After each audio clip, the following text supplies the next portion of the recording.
लोकमाता अहिल्याबाई होलकर की नगरी में आपका स्वागत है।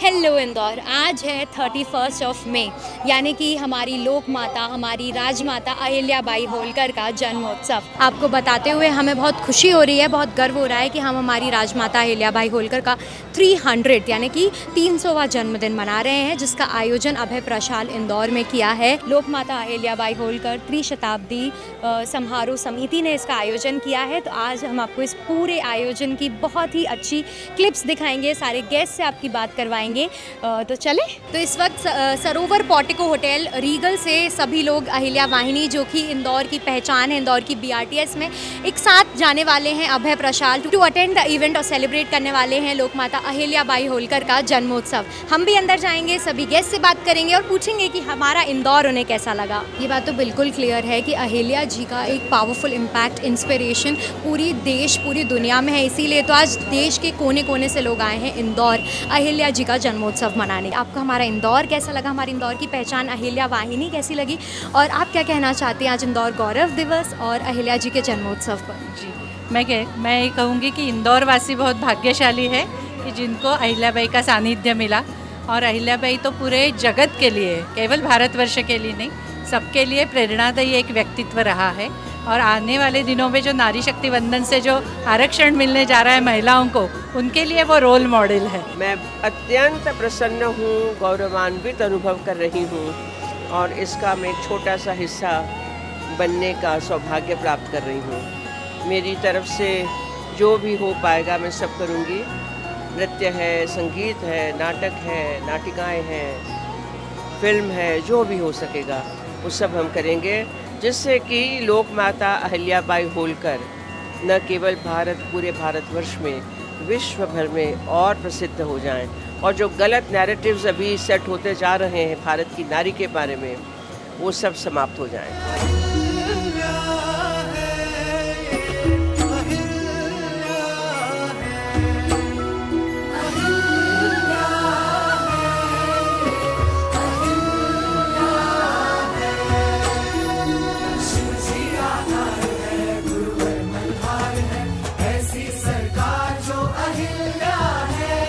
यहाँ आते ही सबसे पहले एयरपोर्ट पे जब उतरा हूँ मैं, तो देवी अहिल्याबाई होलकर एयरपोर्ट, ये नाम पढ़ के बहुत अच्छा लगा, क्योंकि अहिल्या देवी जैसे जिनकी वजह से स्फुरण मिलता है, प्रेरणा मिलती है। और यहाँ बैठा तो आप देख सकते हैं 2 अहिल्या वहाँ पर बैठे बस चला रहे हैं और कंडक्टरशिप भी कर रहे हैं। तो ये अलग सा जो अनुभव आया हुआ है, उससे मुझे लगता है कि ठीक है, नाम तो है लेकिन साथ में काम भी हो रहा है। वैसे इस वक्त मैं यही कहना चाहती हूँ कि जैसे हम सब माता अहिल्याबाई को जानते थे as an administrator, as a defence strategist, industrialist, she had a vision. उन्होंने आर्ट एंड कल्चर को जिस हिसाब से प्रमोट किया। 31 मई 2024 से 31 मई 2025 तक अलग अलग समारोह करेगी, मीटिंग्स करेगी, कॉन्फ्रेंसेस करेगी, ताकि पूरे भारतवर्ष में, पूरे देश विदेश में माता अहिल्याबाई होलकर की जो एक्चुअल लाइफ थी, उनके जो लर्निंग्स है, वो सब तक पहुँचे। और thank you for Indore talk कि आप इस चीज़ को आगे तक पहुँचा रहे हैं।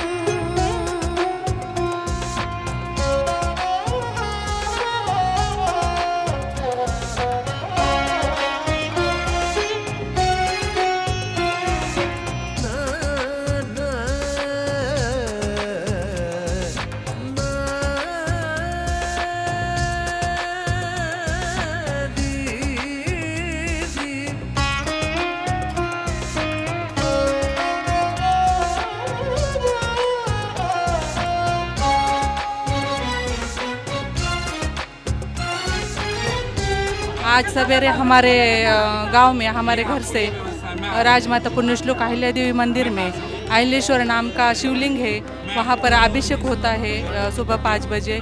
और उसके बाद उनकी पालकी निकलती है, पालकी सोहला निकलता है, उसमें पूरे गांव के लोग सहभाग लेते हैं। और उसके बाद महाप्रसाद होता है, महाकीर्तन होता है।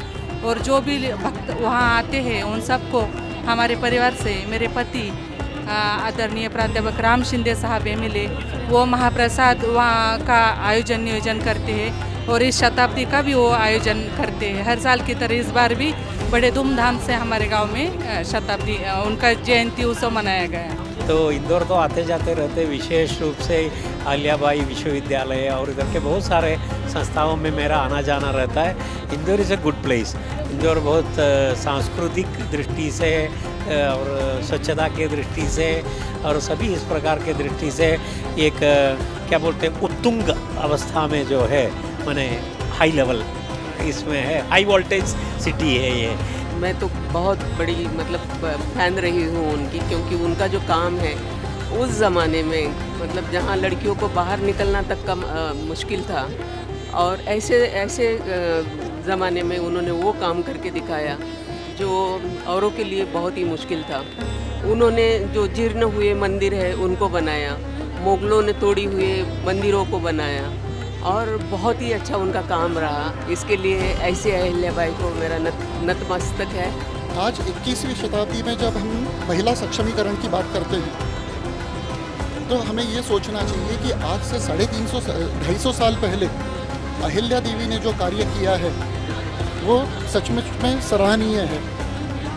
आज हम महिला सक्षमीकरण की बात कर रहे हैं, लेकिन जब यातायात की कोई सुविधा उपलब्ध नहीं थी तब संपूर्ण हिंदुस्तान में उनका किया हुआ जो कार्य है वो आज तक अखंडता से चल रहा है।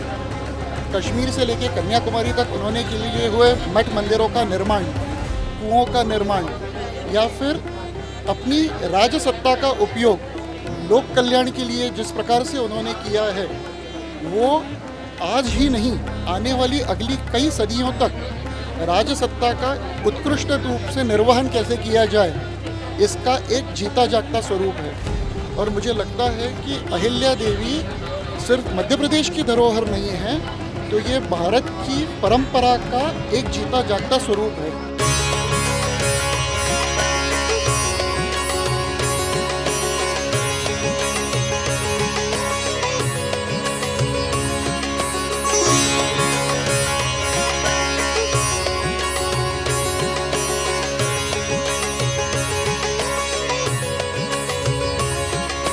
ये आयोजन अपने आप में एक बहुत ही महत्वपूर्ण आयोजन है, क्योंकि हमने इतिहास लेखन में ऐसी महान विभूतियों के योगदान को छोड़ दिया है। पूरी इतिहास की किताबों में पंडित मदन मोहन मालवीय जी जैसे लोग, अहिल्याबाई होलकर जैसे लोग, इनके योगदान के बारे में इतना कम दिखने को मिलता है, इतना कम हमने आंका है कि इस आयोजन के द्वारा हम वास्तव में अपनी जो यंग जनरेशन है उस यंग जनरेशन के सामने भी एक बहुत बड़ा एग्जाम्पल रख सकते हैं, और हम ये बता सकते हैं कि किस प्रकार से इतिहास लेखन जो है हमेशा पश्चिम की दृष्टि से लिखा गया या वेस्ट एजुकेटेड स्त्रियों की दृष्टि से लिखा गया। What I actually want to say is this, that Ahilyabai is not only a national icon in terms of administration and doing a very just rule, but what I have learned is that she can be an international icon for climate action as well as the conservation of water. So there are so many inspirational stories that everybody needs to learn nationally and internationally. She not only represented true Indian culture, the true Indian woman, but also she was an all-rounder and was a very great administrator in those days. Can you imagine 300 years ago being a woman with very high values and very modern thinking, not thinking of caste, creed, religion, gender, and supporting everyone. That's wonderful, and I'm very happy to be part of this celebrations committee.